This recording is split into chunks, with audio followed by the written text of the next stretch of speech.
Welcome to comrade TV Telugu news channel. ప్రతినిధి ఉంటే రమేష్ చంద్ర పర్కాల మున్సిపాలిటీలో బీజేపీ విజయకేతనం ఎగురవేసేలా కార్యకర్తలు సమిష్టిగా పనిచేయాలని మాజీ ఎంపీ హన్మకొండ జిల్లా ఇన్ఛార్జ్ డాక్టర్ బుర్రా నర్సాగౌడ్ పిలుపునిచ్చారు.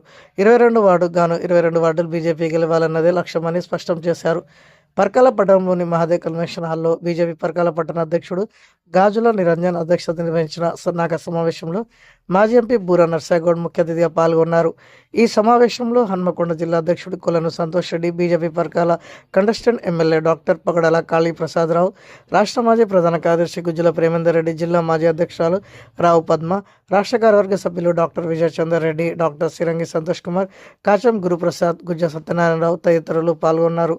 ఈ సందర్భంగా బుర్రా నర్సాగౌడ్ మాట్లాడుతూ పర్కాల ప్రాంతం ఎప్పటి నుంచో బీజేపీ కంచుకొట్టకుందని గుర్తు చేశారు.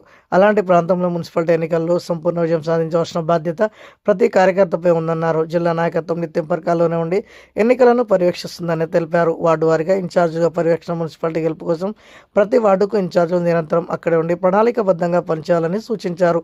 ప్రజల్లో బీజేపీ విధానాలను విస్తృతంగా తీసుకెళ్లాలని కార్యకర్తలకు దిశానిర్దేశం చేశారు. ఈ కార్యక్రమంలో చందుపట్ల రాజేందర్ రెడ్డి, ఆర్పి జయంత్ లాల్, కొలనుపాక భద్రయ్య, బిజ్జంకి పూర్ణచారి, సంఘ పురుషోత్తం, ఎర్ర రామన్న, బాసాని సోమరాజు, మార్త భిక్షపతి, మేకల రాజవీరు, కుక్కల విజయ్ కుమార్, దచనాల కిరణ్, పెండ్ల రజిత్, గాజుల రంజిత్, వెలిశెట్టి శారద, పావుశెట్టి సునీత, బూత్ అధ్యక్షులు ఆకుల శ్రీధర్, సాధు, మధుకర్, ఉపేందర్ రెడ్డి, మరారి నర్సింగ్, సారంగ నరేష్, సంగ నరేష్, తడక విక్రమ్, బీరం రాజిరెడ్డి, ఉడత చిరంజీవి, నరేందర్, దాసరి వెంకటేశ్వర్లు, రామకృష్ణ, వెల్దండి హేమంత్, ఏకకృష్ణ, చిద్రిక అశోక్, తుడక పూర్ణచందర్, చంద్రమోహన్ తదితరులు పాల్గొన్నారు. దళితుల వ్యతిరేకి, పేదల వ్యతిరేకి, గ్రామీణ ప్రాంతాల ప్రజల వ్యతిరేకి కాబట్టి మీరు దీన్ని వ్యతిరేకిస్తున్నారు తప్పితే పేరు కాదు.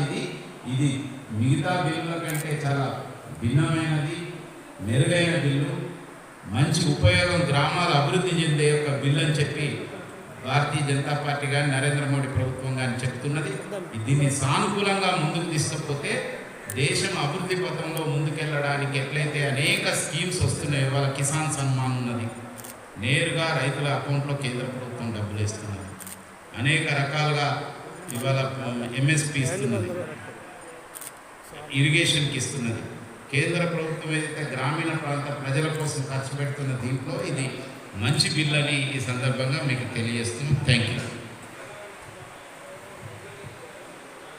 ఇది మన హన్మకొండ శాసనసభ్యులు రాజేందర్ రెడ్డి మాట్లాడుతూ ఏదో కుంపలు ముచ్చుకోబోతున్నాయి, ఈ బిల్లు వస్తుంది, మొత్తం అందరికీ నష్టం జరుగుతుందనే దాని మీద అబద్ధపు ప్రచారాలు బయటికి చెప్పేందుకు ఒక ప్రెస్ మీట్ ఏర్పాటు చేసి ఆ ప్రెస్ మీట్లో అంత మోసం దగా జరగబోతుంది, ఇవన్నీ ఏదో మోసం చేయబోతుంది అని అక్కడ ప్రలోభాలు పలికినారు.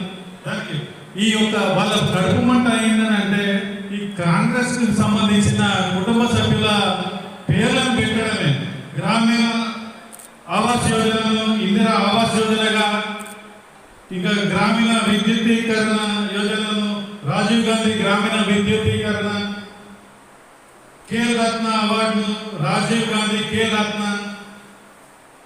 సుమారు 600 ప్రభుత్వ సంస్థలకు గాంధీ కుటుంబ పేర్లను పెట్టారు. ఇవన్నీ ప్రెస్ మీట్లు పెట్టి గ్రామ స్థాయిలో మేము అబద్ధ ప్రచారాలు చేయాలనే ఉద్దేశంతో ఉన్నారు. అవన్నీ మేము ఎండగడతాం. ఇప్పుడు ఏదైతే గ్రామీణ ఉపాధి పథకం అన్నదో గ్రామాలలో, ముఖ్యంగా గ్రామాలలోనే ఉంటుంది కాబట్టి ప్రజలకు నేరుగా వాళ్ళకి ఇప్పుడు అంటే ఇది అమల్లోకి వచ్చిన ఇమీడియట్లీ వాళ్ళకి తెలుస్తుంది కాబట్టి వాళ్ళకి ఇప్పుడు చెప్పపెట్టుగా ఉండబోతుంది. ఇన్ని మోసాలు జరిగినాయి. ఆ జాబ్ కార్డు ఏదైతే ఉన్నదో నకిలీ జాబ్ కార్డులు ఒక్కొక్కడు అంటే గవర్నమెంట్ అప్పుడు వాళ్ళదే ఉన్నది కాబట్టి అన్ని అబద్ధపు ప్రచారాలు చేసుకుంటూ అంటే వాళ్ళు డబ్బులు కూడా విచ్చలవిడిగా దండుకున్నారు కాబట్టి అవన్నీ ఇప్పుడు బయటపడతాయనే ఉద్దేశంతో విష ప్రచారం చేస్తున్నారు. మీరు ఇట్లాంటి ఎన్ని చేస్తారో మేము అంత తొందరగా తరిమి కొట్టేందుకు ప్రజలు సిద్ధమైనరు. అబద్ధ ప్రచారాలన్నీ ఇప్పుడు మున్సిపల్ ఎలక్షన్లు అయినా కానీ, కార్పొరేషన్ ఎలక్షన్లు అయినా కానీ ఇవన్నీ మేము ఎండగడతాం. మీకు రానున్న రోజుల్లో బుద్ధి పెడతామని తెలియజేస్తూ ఈ యొక్క సమావేశాన్ని ఇంతటితో ముగిస్తాం.